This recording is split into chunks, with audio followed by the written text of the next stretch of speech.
not an airplane. It was unlike anything I'd seen before or after. The sightings spiral out from Tinley Park to towns all across the Chicago Southland. Residents are left without an explanation. There are UFOs, I swear to God. This is no bull. And these lights may be part of a worldwide visitation.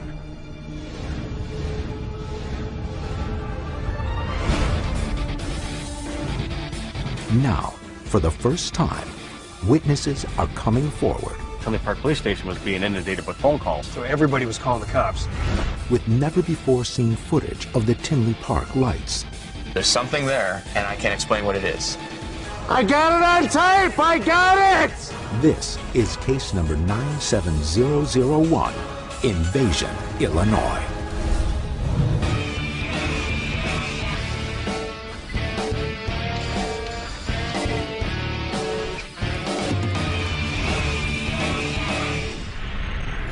Right outside our front window, we were able to see it. 3 red lights in the sky.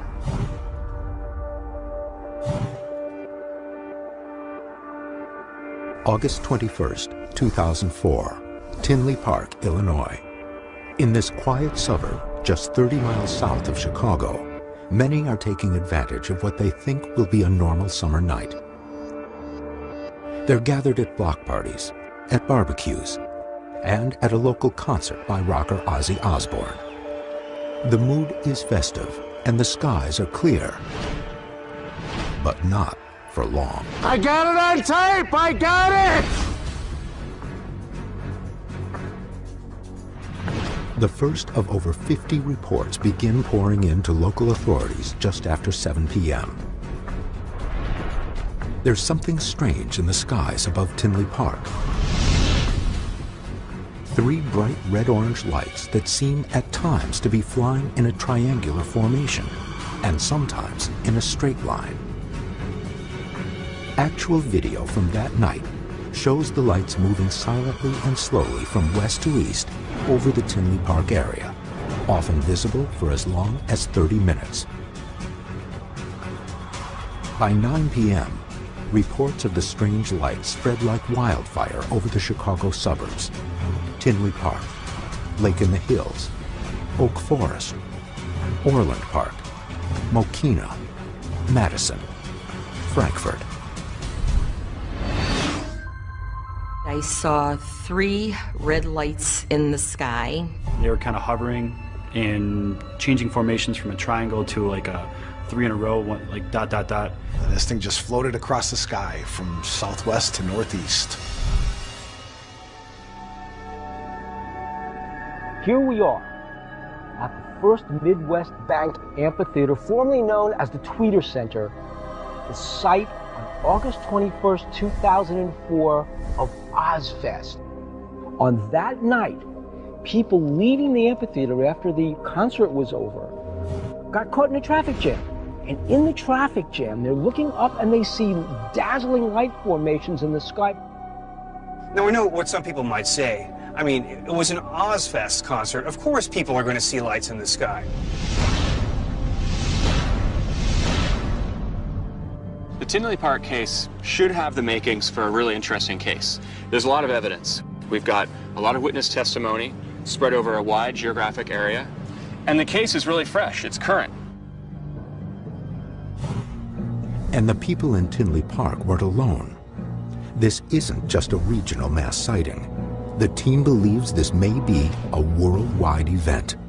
A similar set of lights is captured on tape 2 days prior in British Columbia, Canada. Then in Minnesota. The day after the Tinley Park sightings, August 22nd, the lights appear in Houston, Texas. And this actual video appears to show objects hovering over Melbourne, Australia, the very next day. Triangle-shaped encounters are on the rise, joining the more traditional cigar and saucer-shaped reports. Sightings of strange triangle-shaped craft skyrocketed in the early 1980s. The military's unveiling of both the F-117 stealth fighter and the B-2 stealth bomber in November 1988 helped explain a number of these accounts. Still, many mysteries remain. The mysterious Belgium UFO of 1990, seen here, and the Phoenix Lights Triangle of 1994 have become landmark cases. Now it's up to the team to find out if the Tinley Park Triangle is part of this greater phenomenon. October 31st, 2004, Halloween. The triangle returns to the skies over Tinley Park. The red lights are back. They're over about the 80th Avenue train station. And again, are seen and taped by large groups of people. Hey, Dad, speed up as close as you can get on this thing.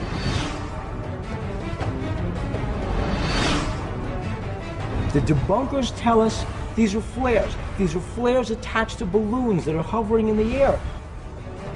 Could these lights, witnessed by hundreds and maybe thousands, be simply a hoax or something else entirely?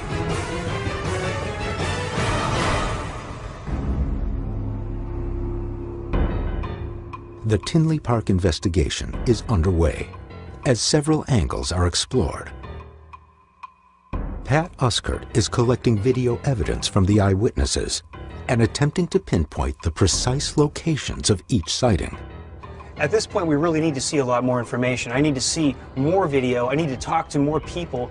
We've got a lot of work ahead of us. Former NASA analyst Dr. Ted Ackworth will use Pat's data and the videos to scientifically calculate the size and speed of this object, and with this information, attempt to identify it. Are these 3 points of light all fixed together as part of one rigid object? And if so, how big is this thing? And Bill Burns tests an alleged hoax to see whether the lights are actually flares attached to balloons. We may not know what these lights were, but by the end of this investigation, we're sure going to find out what these lights were not. We're meeting Sam Moranto, director of Illinois MUFON. He's our main contact here on the ground in Tinley Park. Sam was the point man.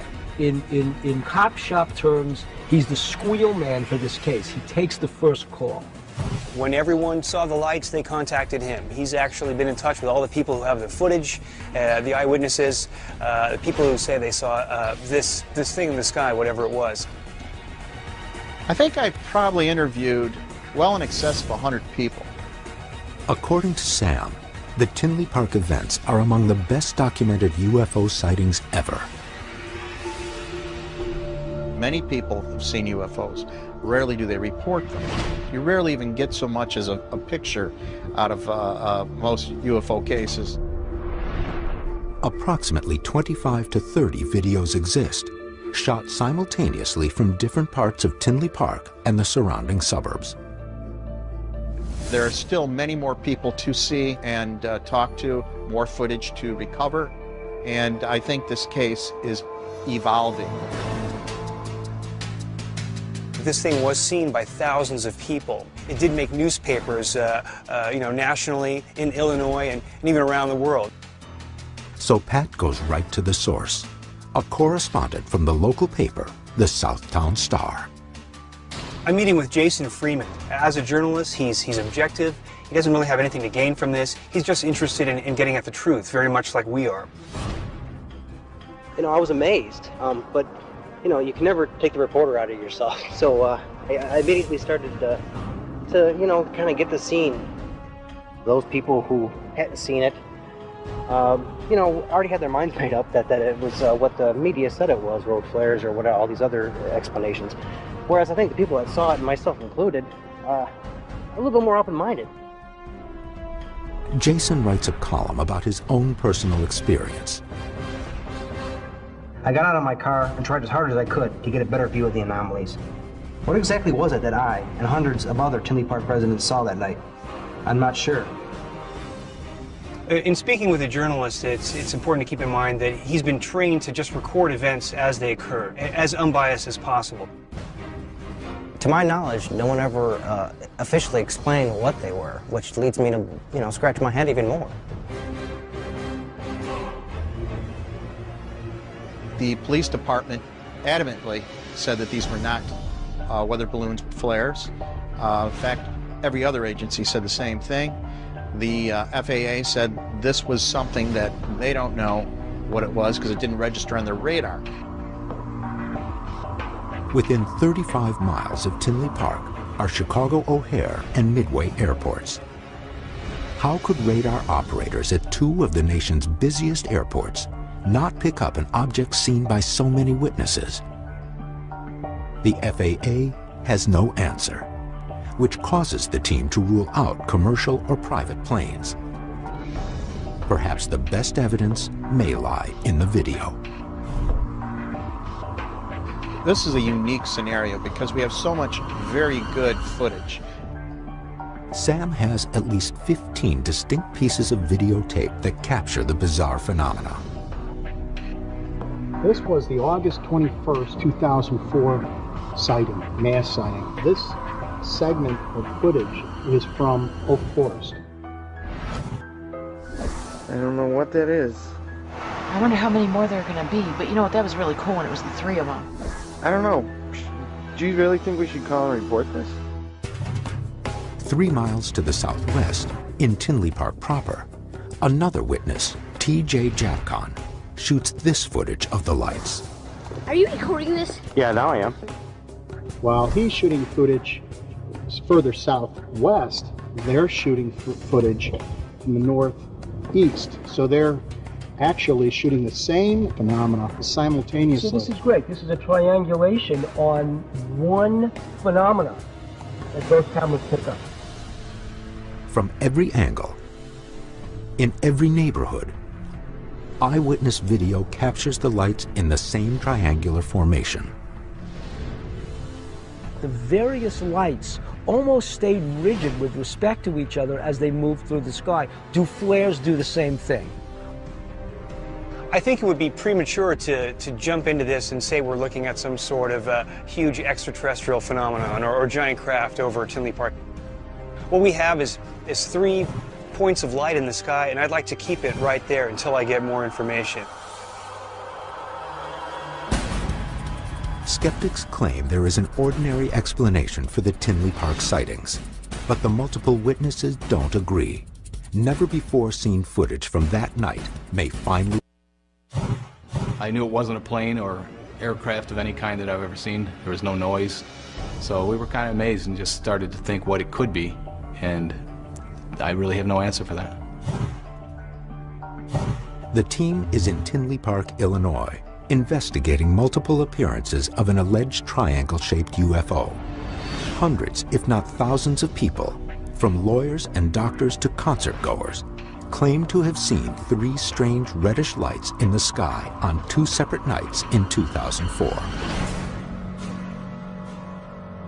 1 witness, 2 witnesses, that's not enough. We need to get as many witnesses as possible, look at as much evidence as possible, analyze as many videos as possible, and from there put a picture together. Pat heads out to meet with T.J. Japcon, an eyewitness who was able to capture the alleged UFO on video. While Bill meets with Ted to find out what else might be flying over Tinley Park. One question I always have when we have sightings of lights overhead at night is what's going on with commercial airliners and maybe even military aircraft operations. If we can rule out those kinds of aircraft, that leaves a lot of evidence on the table that might lead to something anomalous. Situated within 30 miles of both Chicago O'Hare and Midway airports, the skies above Tinley Park are some of the most congested airspace in the United States. The air is filled with commercial and private aircraft that could be mistaken for something extraterrestrial. According to the team, the strange object might also be a misidentified military craft, but they feel this explanation is unlikely. There is a military operation area way to the north here. It's about it's roughly 100 miles away, and there's another one way to the southeast, also on the order of 100 miles. So I wouldn't say, A, there's no military operation area, and B, you're not going to get the military operating right in the middle of this massive international commercial airspace without causing a lot of trouble. Still, Bill tries to get some kind of official statement from the military on the Tinley Park phenomenon. He contacts the group commander, a senior military official at nearby Scott Air Force Base. Yes, hi, I'm Bill Burns from UFO Hunters and UFO Magazine. I'm calling in reference to the August 21st, 2004 lights over Tinley Park. I'm calling to find out what traffic the military had that night. You have no information about that. I understand. According to the official Air Force response received by UFO Hunters, quote, "We do not have any documentation on this at all. Due to the high turnover of military personnel that have left since 2004, we don't have anyone that could possibly speak on this." Now we've got to get to the witness locations. We have to interview the witnesses. The more videos we have and the more witness statements we can get, the more scientific data we can get over to Ted to analyze on the workbench to see what we really have in front of us. I saw 3 red lights that were slowly hanging in the sky. It was the most incredible thing I had ever seen. I've never seen anything like it before. I've never seen anything like those lights. 10:45 p.m., August 21st, 2004. TJ Japcon and Dave Wagner are at a block party with approximately 70 friends and neighbors. They have no idea that their party is about to have some uninvited guests. Come on, camera. My son had seen 3 lights come up right above the trees. Are you zoomed in all the way? Yeah, Jake, look at that. Okay, wait, leave it. Okay, I see it. It's a UFO. Someone saying UFO, and I did turn around finally, and I saw it. I'm like, what in the world are these things? We've just never seen anything like that Everybody before. was just staring at it. It just floated across the sky. 3 red lights and like a triangle. TJ gets his video camera and manages to capture the object on tape for an incredible 18 minutes.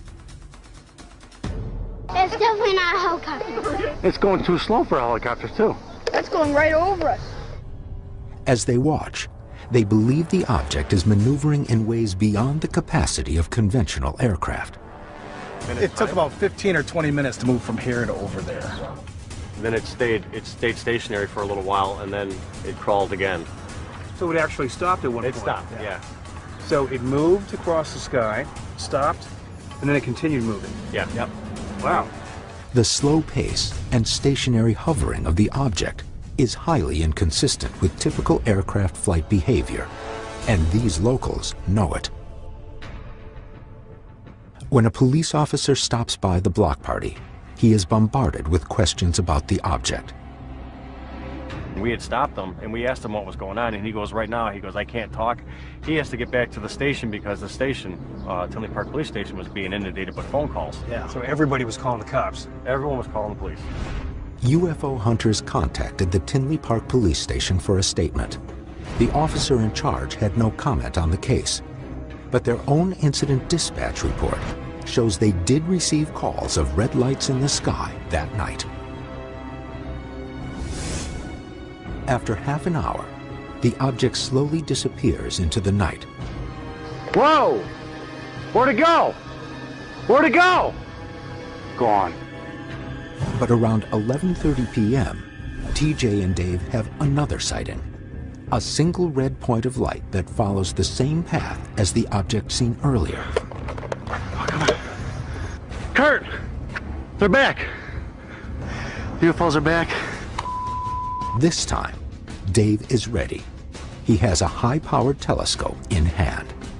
I didn't see any sides or anything, but from the naked eye, it looked like one dot in the sky.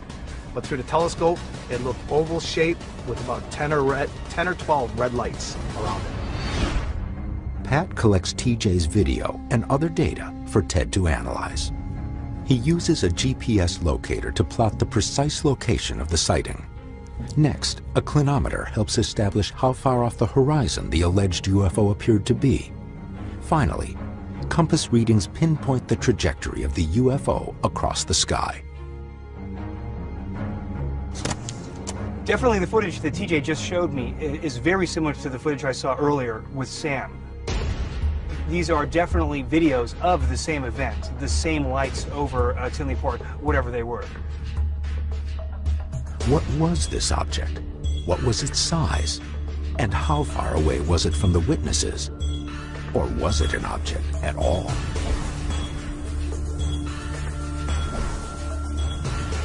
In order to complete the triangulation, Ted will need data from one final location. With this information, he can also start estimating the size and speed of what these people were seeing, and perhaps even identify it.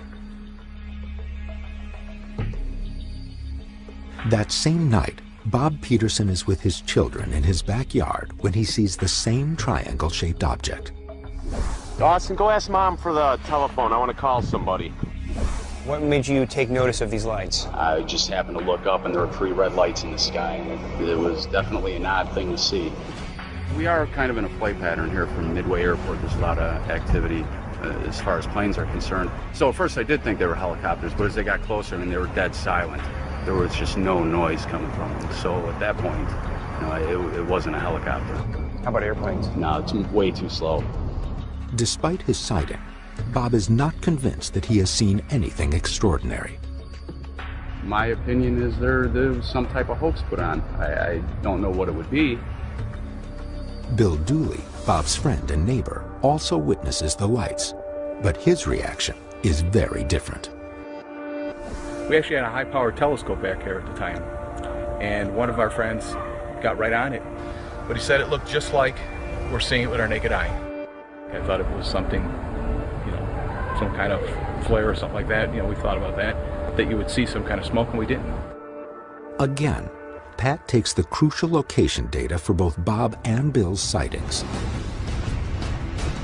With 3 distinct locations, his data compilation is complete and ready to send to Ted. But before Ted comes to any kind of conclusion, the team has a critical experiment to perform. One that will put them directly. If it was a hoax, they did a really good job. Whoever created the hoax. That's all I could say. Skeptics and debunkers claim that the 3 bright red lights seen by hundreds of witnesses in the skies above Tinley Park, Illinois, are nothing more than flares attached to weather balloons. But those who actually saw the lights with their own eyes hold a different opinion. My son and I were on the phone together watching the UFO. Planes' lights normally flash, but these lights didn't flash. It was exciting and it was disturbing. Dr. Ted Ackworth has worked for NASA's Flying Imaging Aircraft program. He is joined by Terrence Masson, an image processing expert from Northeastern University. They begin by analyzing footage shot by T.J. Japcon on August 21, 2004. Ted feels it has the highest image quality of the nearly 30 pieces of video UFO hunters have collected. My first thought was it was going to be necessary to stabilize because these are shot by normal people, background, handheld, so we've got this kind of swimming motion of that's pretty typical. Once we've done that, I was able to then pick one of the 3 lights and translationally pin that so that all of the related emotion is basically locked around that point. Having stabilized one point of the 3, Ted and Terrence are able to see how the other 2 points move around it. Are they free-floating or locked in place? To me, and the numbers bear it out, that it does look like the other 2 trailing points are locked to that 3rd nodal point and rotating. So either they're fixed to the same physical structure, a triangular craft, or if it's man-made, they have to be some kind of I-beam, some kind of physical connection. If the lights are all connected, why do they sometimes appear as a triangle and other times appear as a straight line? Is the object shape-shifting? Ted and Terrence's analysis shows that's not the case. The most likely answer is, as the attached lights move in the sky, the only thing that shifts is the viewer's perspective. To my eye, it appeared that those 3 lights seemed to be locked together geometrically, and his analysis agreed with that. We now quantitatively know that those 3 points of light are locked in space together. Ted and Terrence still cannot determine whether there is a solid triangular craft with a light on each point or 3 individual lights that are somehow able to rotate together. One segment of TJ's footage from October 31st, 2004 shows a conventional aircraft, a helicopter, flying near the triangle shape.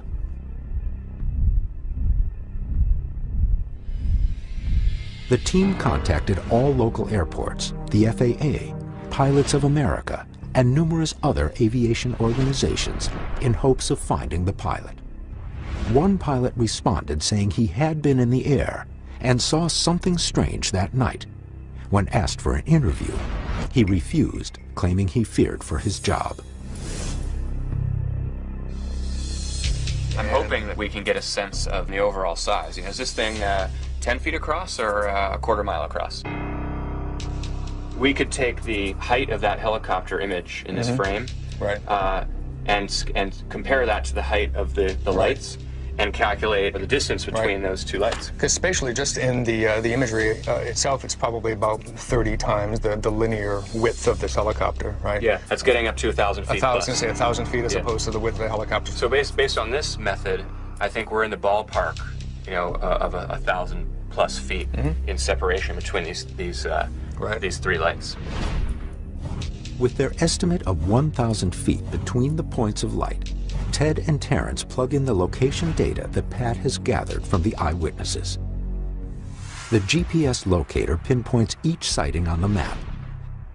The clinometer reading reveals the angle of elevation, or how high off the horizon the lights appear to be.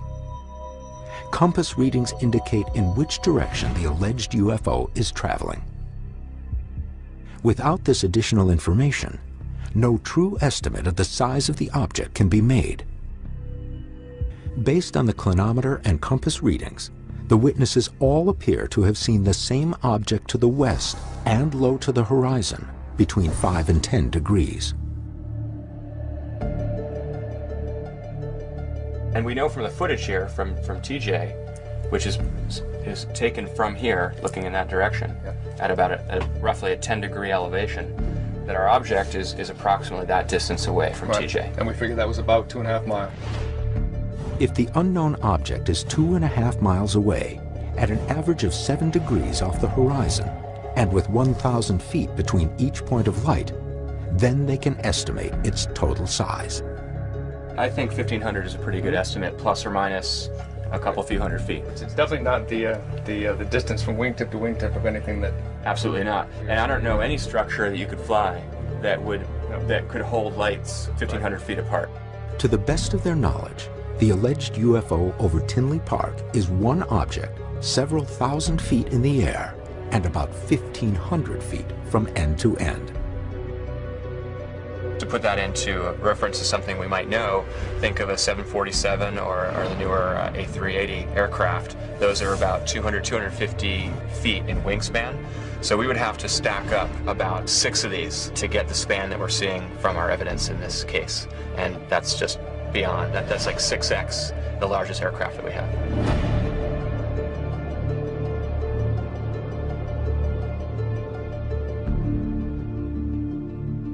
Based on all of this evidence, the video, the spatial recreation, the estimation of motion, the image processing, I don't know what it is. There's definitely something out there of this 1,500 feet span, but I have no idea what it might be.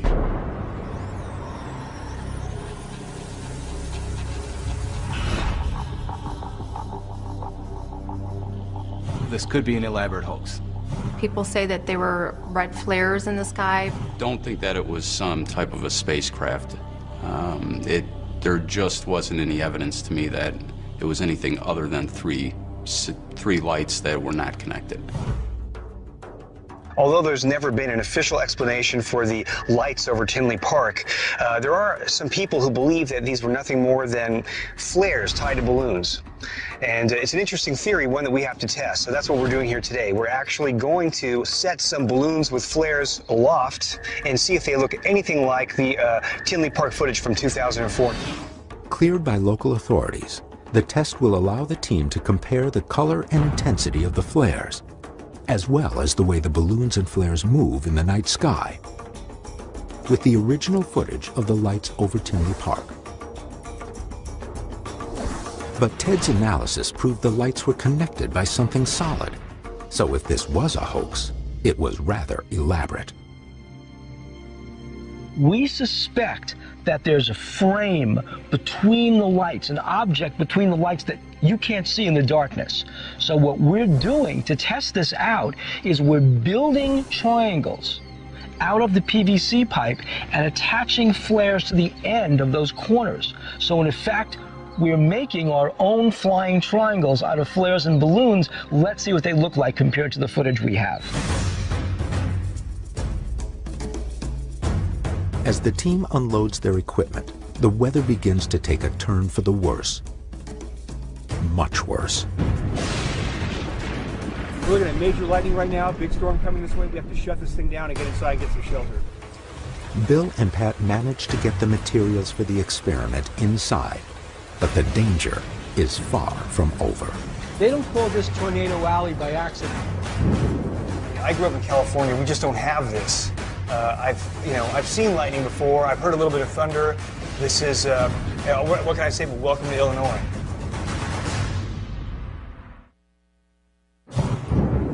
As you can hear, we've got a lot of bad weather coming in. The team is in rural Illinois, in a controlled environment supervised by local authorities.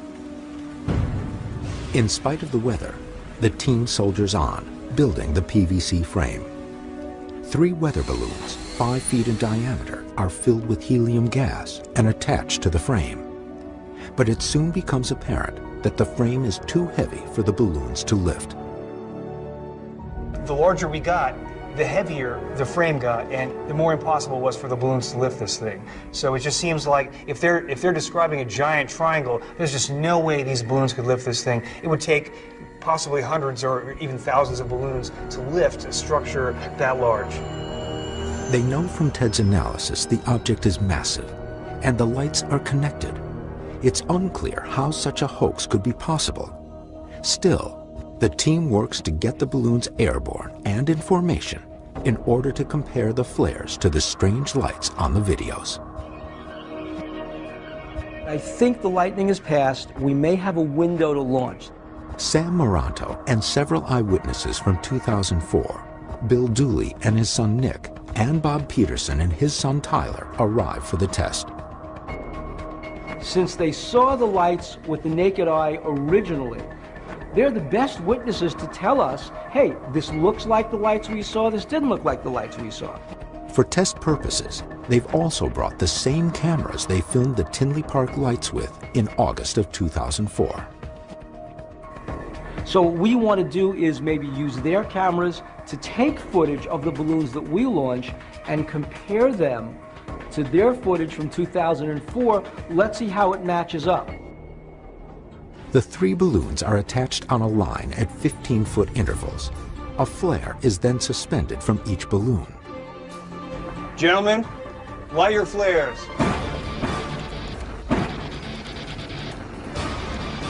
Balloon 1 launch. Balloon 2. Go ahead, Dave.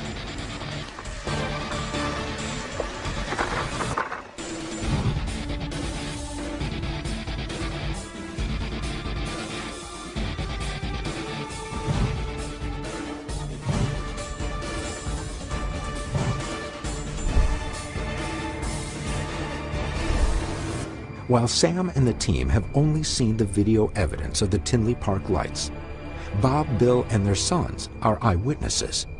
They know firsthand what the object looked like in 2004. The quality of the colors, the way it held its triangular form, and how it moved across the night sky. Now, what we saw in the summer of 2004 was much steadier flow of light, not jerking around like they did. The color was bright red, like you'd see a light on top of a cell tower. This was more orange, more pink, so no, nothing like it.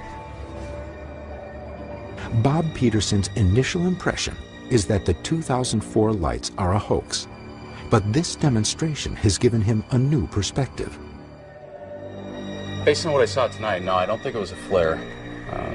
There was just too much that was different about it. He thought they were flares, but now he's looking at flares, and he says they did not behave the way the lights behaved when he first saw them on August 21st and October 31st. A final meeting with Sam Maranto reveals that the night of the original sighting, August 21st, 2004, may be part of a worldwide UFO flap. And Tinley Park's history of UFO sightings didn't begin in 2004. As you may have already found out, and have some indication, this area has been a hotbed for activity.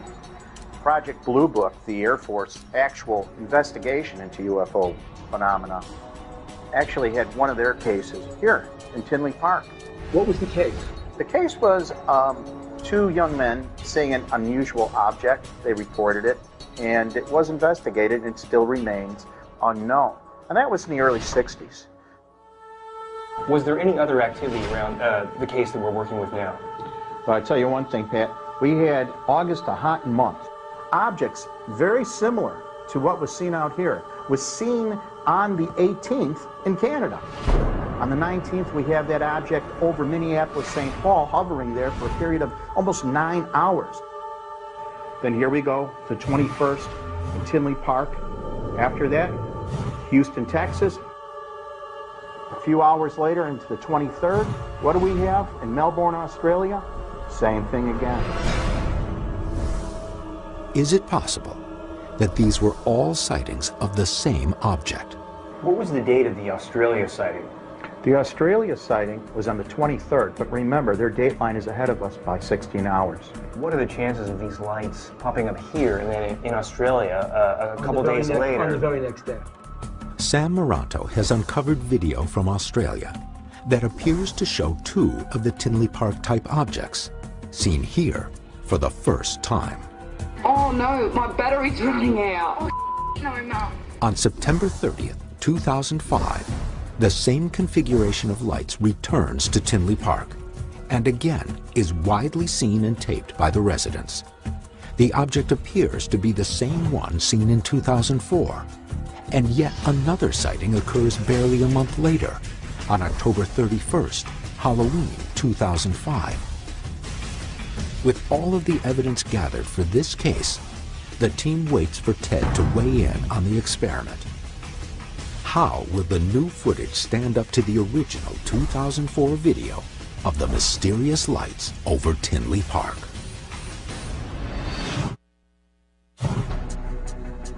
When I saw those three lights in the footage, nothing came to mind instantly that, hey, oh, that's a commercial airliner, that's a helicopter. I'm very intrigued. There's something unusual there, and I hope to get to the bottom of it. Now, with footage in hand, Ted and Terrence are preparing to scrutinize several aspects of Bill and Pat's experiment.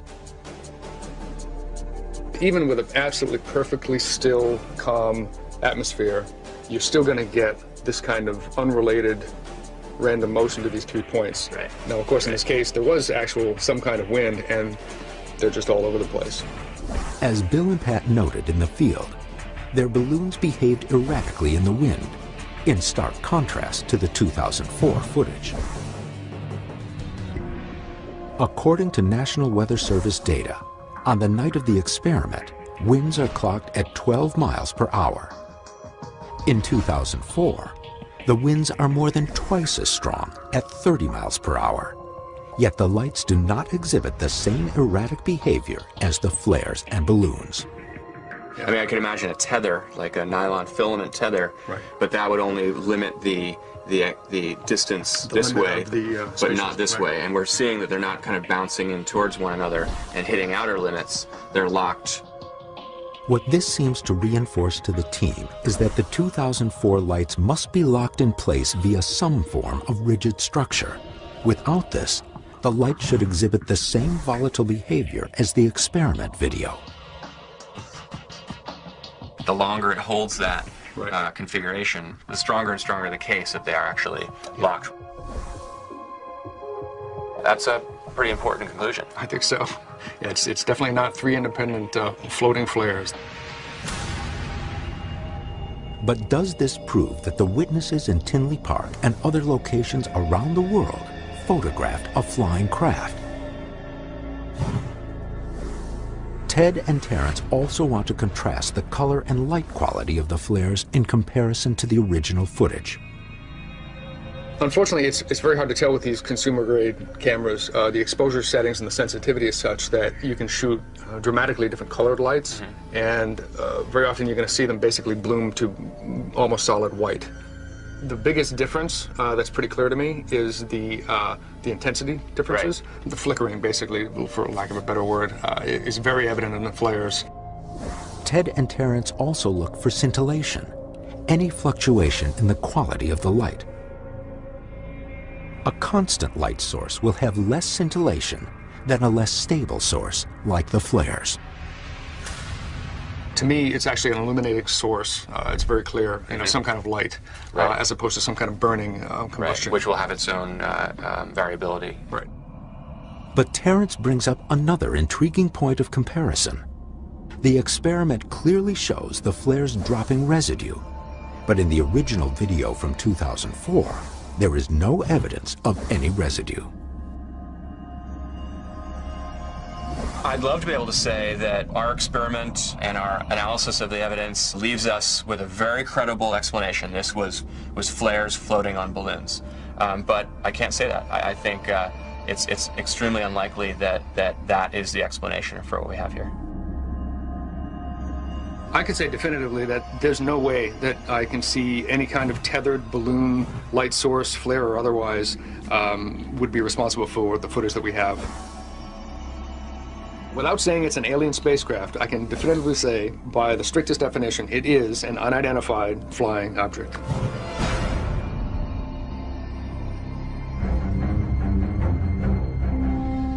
The Tinley Park case is a really interesting case to me. We've got a lot of data. We have a lot of witness testimony. We were able to do some extremely quantitative scientific analysis of our evidence.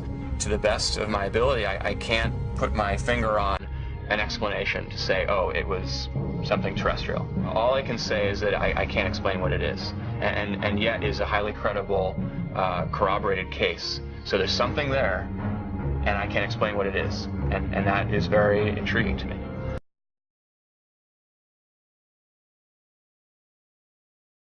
I believe we have a genuine, anomalous aerial event that occurred over Tinley Park in 2004. Some people say it was a hoax, but we have no evidence that it was a hoax.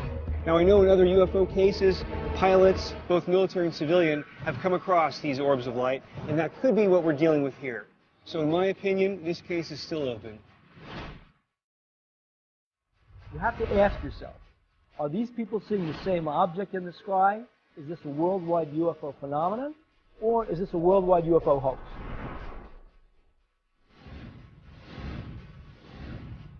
Both scientific and subjective testimony suggests that the object was not flares attached to weather balloons.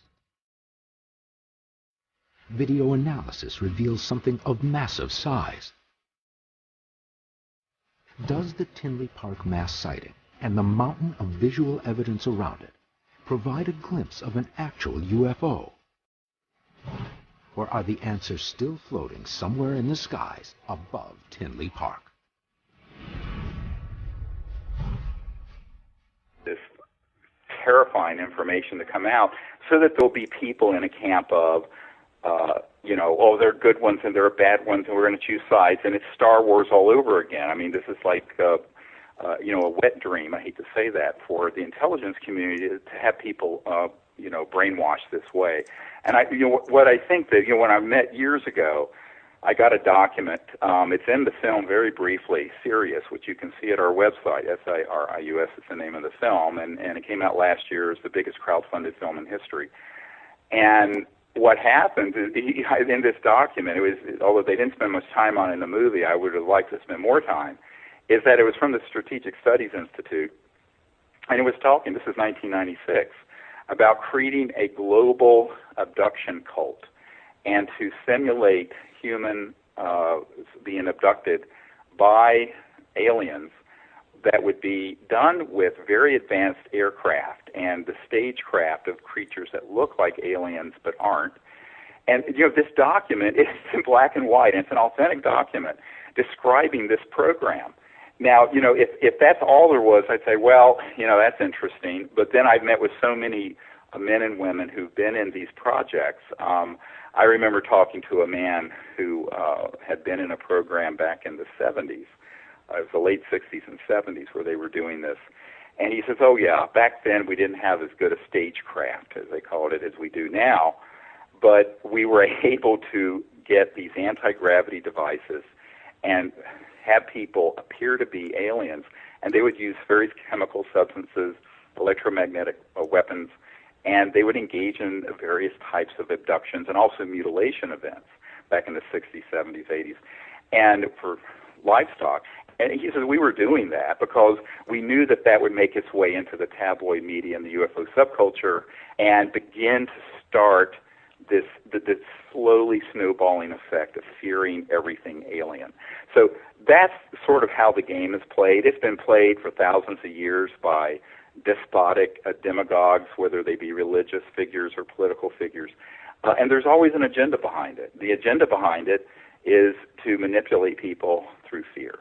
And I think that, one of the big challenges of this era right now is for people to transcend and see through that. And it's like the old Who song, we won't be fooled again. And unfortunately, I think a lot of people have been fooled. And the idea that these programs aren't very well funded and extremely sophisticated in the technologies they have, it's just a wrong idea. They are well funded, albeit illegally, and they are very sophisticated in the technologies they have and also in the ability they have to stage something and fool people. So I think you have to view so much of this with an eye of, it's sort of like, is it real or Memorex? The old commercial years ago about the audio tapes. Is it actually an ET event, or is it something masquerading as ET or alien for the purpose of psychological warfare, like the Benowitz case that everyone probably knows about, the Air Force Office of Special Investigations case back in the day in the near Sandia National Laboratories in Kirkland Air Force Base, where they really did stage not only a human abduction, but a whole series of things and documents to put people off the course. Now, what a lot of people don't know is what they were really trying to hide, aside from putting out the false information, is that there was a woman that Paul Benowitz knew that had actually seen near Kirkland and Sandia a man-made anti-gravity propulsion device that looks like a UFO. And in order to sort of brainwash her into thinking that was not ours but alien, they set up this whole series of things that Richard Doty and others were involved in. And I think that this is a real problem because, you can't take things at face value, and when you do, you're going to find that you're just being played by some very sophisticated people who have a lot of experience manipulating mass markets and mass media and subcultures into a certain type of reactive or reactionary perspective. And I'd say, well, you can never prove a negative, so you can never prove that there are no civilizations out there that may not have our best interest at heart. But let's say even if that were true, what's your response going to be? Is your response going to be more war, i.e. Star Wars, interplanetary systems that are going into war? Well, if you understand technologies that are these scalar electromagnetic weapon systems, you can take out an entire planet with a system like that. So if hydrogen bombs and atomic bombs would leave the world uninhabitable, these systems are even worse than that. So there is only one path forward, and it's peace. And it's not as exciting as a horror film about aliens. It's not as titillating about finding a new group of people. You can't overtly be a racist, and you can't overtly hate women, or you can't. Now they're wanting to find a way that people can overtly hate something. Well, what's the next something? Well, it's another system out there, another star system that we have to hate. It's a very convenient thing. It's tragic, but it plays into this sort of collective experience of humanity in our recorded history of ethnic groups, religious groups, political groups going to battle, going to war.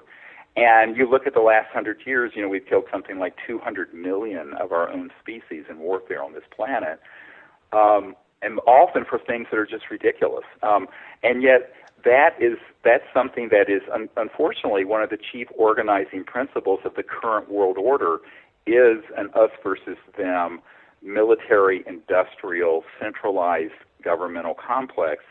And if they really want to be able to take that to the next level, they've got to find another enemy. So this is I think what's really deeply behind so much of the information that tends to scare people and turn people into these sort of dualistic camps of us versus them. Now, Dr. Greer, we are an extremely primitive species with this tribal warfare. Like you just said, these 200 million people that were killed. And obviously the next step in evolution is people need to realize that, we are the same because there's others out there. And isn't there some sort of federation, galactic federation out there that's awaiting us to ask them? Or are they waiting for us to have peace? There is. I mean, there's a very large network of interstellar civilizations that have been observing our development for a very, very long time. Now, my view on this, stepping back and looking at the last, say, 100,000 years, most of which isn't recorded, it's been a process of humans going from tribes to city-states, Greece and the Trojans, and then going to nations and nation building, and now to something resembling of an interconnected global society, although highly dysfunctional. And then the next step, obviously, would be to become interglobal, interplanetary. However, that ticket, to get to that next stage, the requirement is that you have become at least nominally civilized so that you're not murdering each other by the millions. We haven't made that leap yet. So unfortunately, our technology has advanced enormously, from, muskets and cannons and things of this sort in the 1800s and 1700s to thermonuclear weapons and things that are classified weapons that are even more fearsome, as well as technologies that are very, very advanced. So we have developed technologies ahead of our social and spiritual development, and that is exactly the window. That's exactly the period when a species such as ours is at greatest risk, not only to ourselves, but I know I sound like a doctor here, but not only dangerous to ourselves, but dangerous to others. Now, interestingly, if someone comes into my emergency department, I'm an emergency doctor by training, who's a danger to himself or others, they get committed to a mental facility. And, I had a friend who was a Harvard psychologist. He was hilarious, and he had an encounter outside Washington that was amazing. And he said to me, he says, yes, well, the Earth right now is the intergalactic insane asylum because we're acting completely like a bunch of crazy people. And I said, yeah, I know. So, one of the things is we have to become nominally sane. And it's not that we're going to all become perfect or enlightened. I'm not, and I doubt anyone listening is. However, we can at least stop murdering each other by the millions and setting up these systems that are designed to manipulate people into larger and larger and more expensive battles. And I think that's something that can only be changed by the people, because there's so much power that is centered at the top of this food chain of exactly what Eisenhower warned us about, the military-industrial complex, which is now the military-industrial financial laboratory, research complex. And at the deepest levels of it are folks who really do want to be able to maintain control over not just American or British population, but a global population by presenting an existential threat that is not human.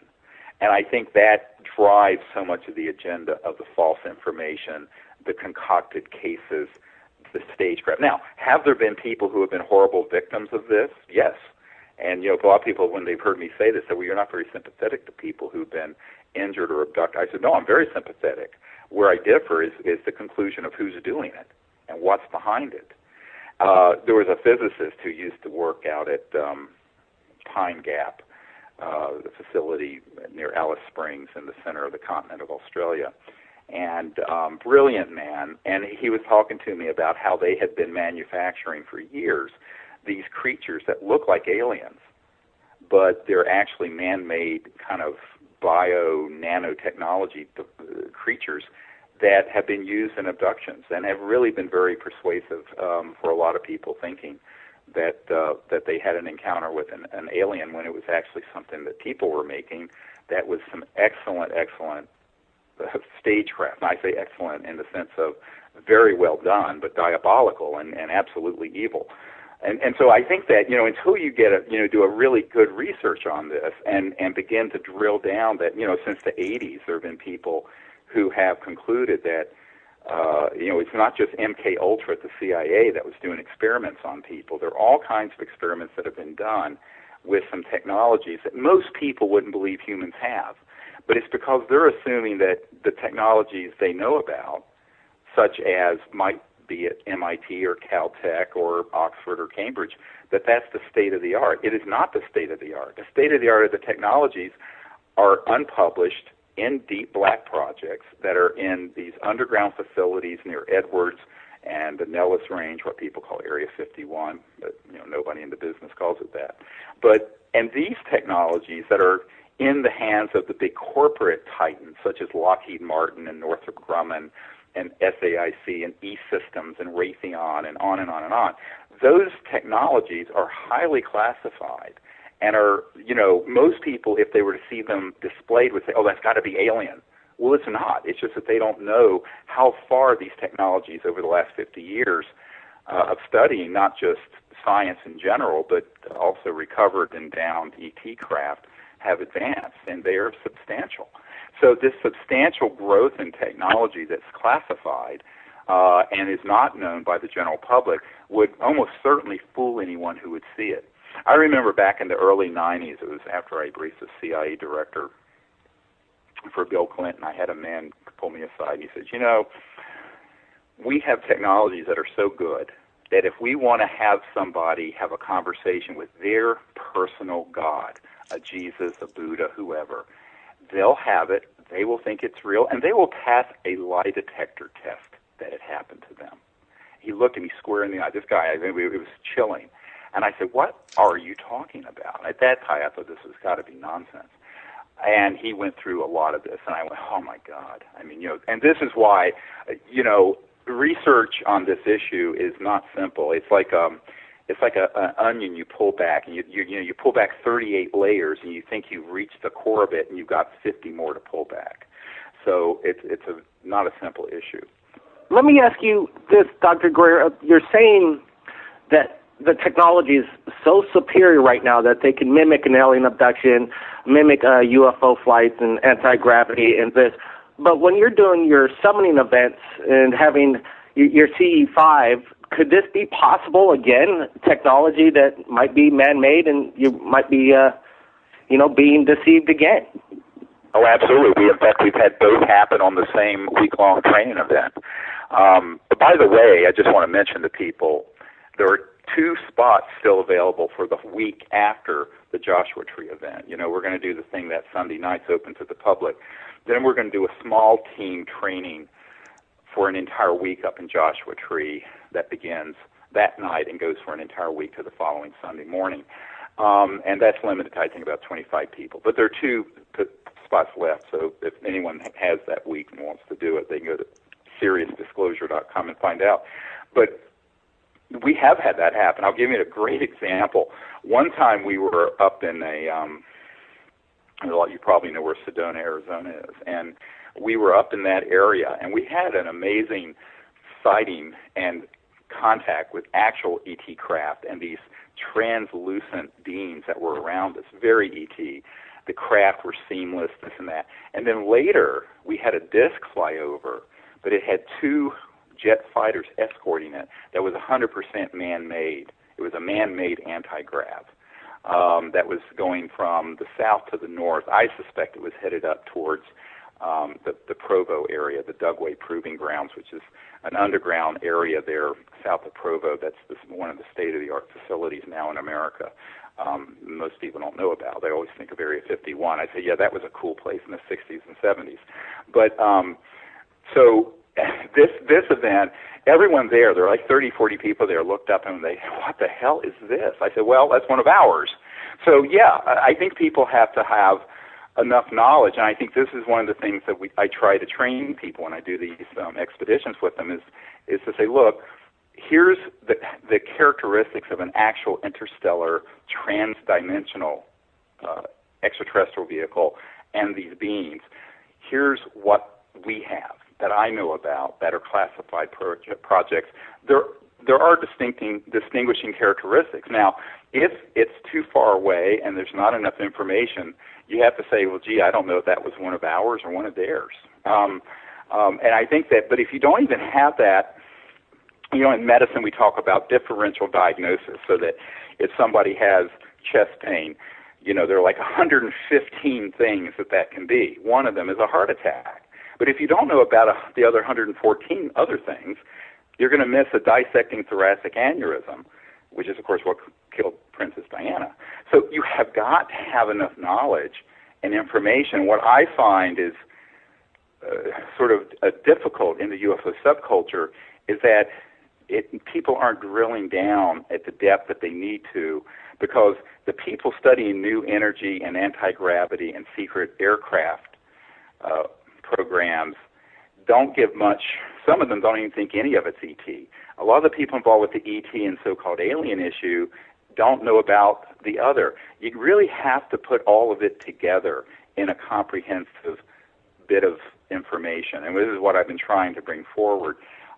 It's difficult because people want simplistic answers, but it ain't simple. If it were simple, this problem would have been solved before I was born in the 50s. So I think that's why we as a people have to begin to say, this has got to be childhood zen now. We have to have a mature understanding of this issue, but not only in terms of how interstellar civilizations might appear in our time and space and how we might make contact with them, but what are the capabilities within the deep black programs at the Lockheed Skunk Works inside what's called the Cube, the big underground cube area near Edwards Air Force Base. What are the capabilities within, out at Pine Gap in Australia? What are the capabilities that are electromagnetic weapon systems or systems that could simulate an event? You have to know all of this in order to actually go out there and understand what's happening. And if you don't have that comprehensive amount of information, it's like a blind man holding on to an elephant, and you may be holding on to the back end of it. So I think it's a complicated issue. It's not insurmountable, but one can't take a facile, and it's not a trivial issue to get all this information around into a comprehensive paradigm. And that's what I didn't know 24 years ago when I started the Center for the Study of Extraterrestrial Intelligence and the Worldwide Disclosure Movement. I knew about some of this, but between 1990 and the year 1998 or so, I went through a very steep learning curve from people who were on the inside of these projects. I mean, as you know, I have an uncle who was Northrop Grumman and worked on the lunar module, the thing that put the first man on the moon. So I had a lot of contacts. When I began to learn what our capabilities were that were classified, that are 100% human, I went, oh my God, this is a really complex issue. It's not as simple as people think. So when I know Dr. J, and we have some guests on the line that want to get some questions into you, Dr. Greer, like Johnny Webb all the way from the UK, but I wanted to get this in. The false flag event, is it on or off the table by the powers that may be? A major invasion, CNN posted, and then there it is. Everybody knows that here's the extraterrestrial. We know we're not alone. Is this on the table, off the table, and how are you going to know if it's not legitimate, if it's one of ours or if it's the real deal? Well, first of all, interstellar civilizations have no need to invade here. I mean, I think, with all due respect to Zachariah Sitchin and others, no civilization needs to come here to get anything we have here. We don't need to be turned into slaves digging up gold. If you understand the technologies of interstellar travel, you can materialize any element, any material you want through resonance field frequencies, and I can get into this later if you want to talk about it. So this is not something that, there's no real reason to come here. And by the way, they estimate there are 11 billion Earth-like planets in our own galaxy, the Milky Way, which is one of billions of galaxies. So anything that's here on this planet is abundant throughout the universe. So there's no need, if you can travel from one star system in one point in space-time to another by going beyond the speed of light through these other dimensions, there's no reason that there'd be that kind of an event that would be for their own self-interest, number one. Number two, what you ask about this false flag event, what people haven't understood about what I'm talking about is that that event has been going on for 50 years. In other words, since Eisenhower lost control of these covert projects in the 50s, they have been putting out disinformation that has been tailored to create within the Hollywood, science fiction, and UFO subcultures this sort of aura of fear and of alien invasion and fearing all things alien.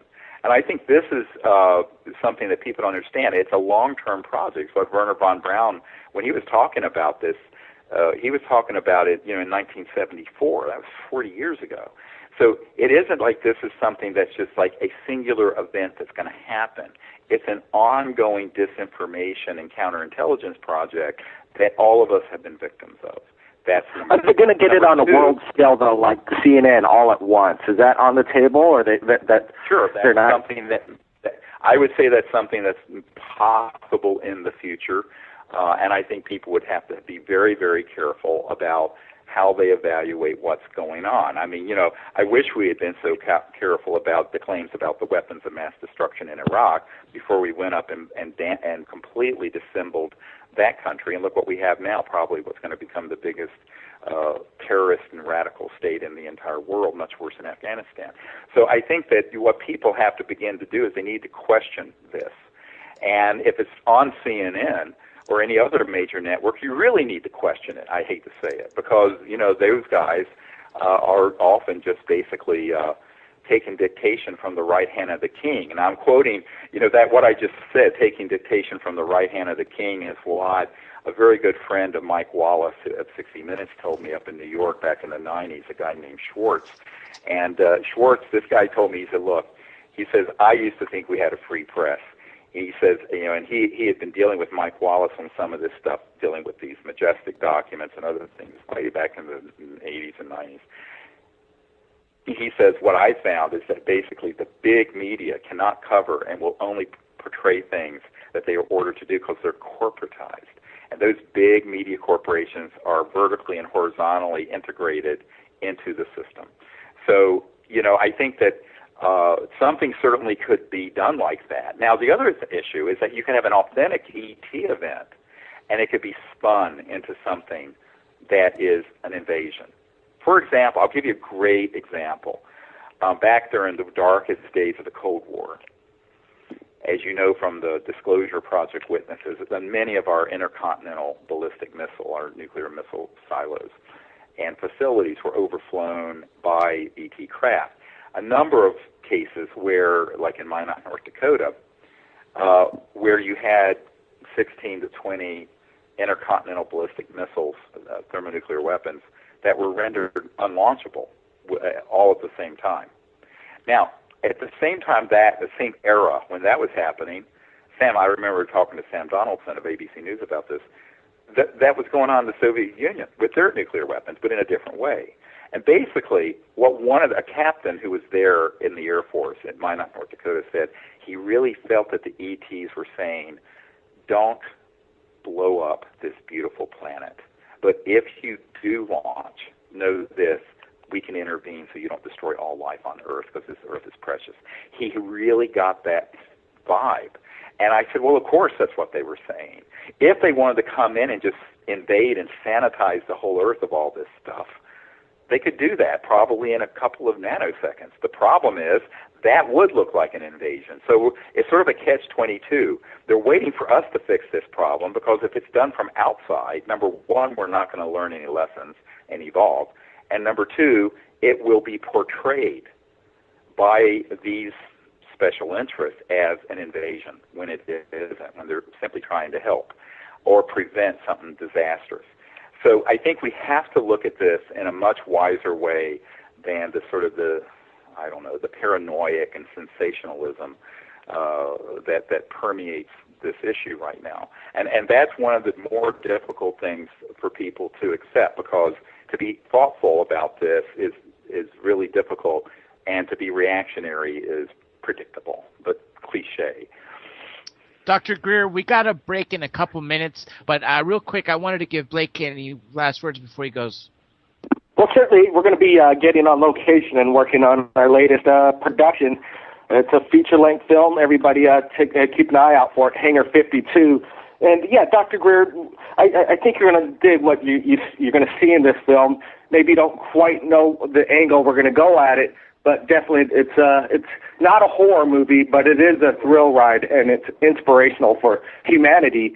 Do you think there's good people in power that, they're looking out for the human race, and that's why everything's still together? Everything's not falling apart yet. Are they still in control? Well, control is a very big word. I would say there are certainly good people in all walks of life who want us to make it through this challenge. And, a few months ago, I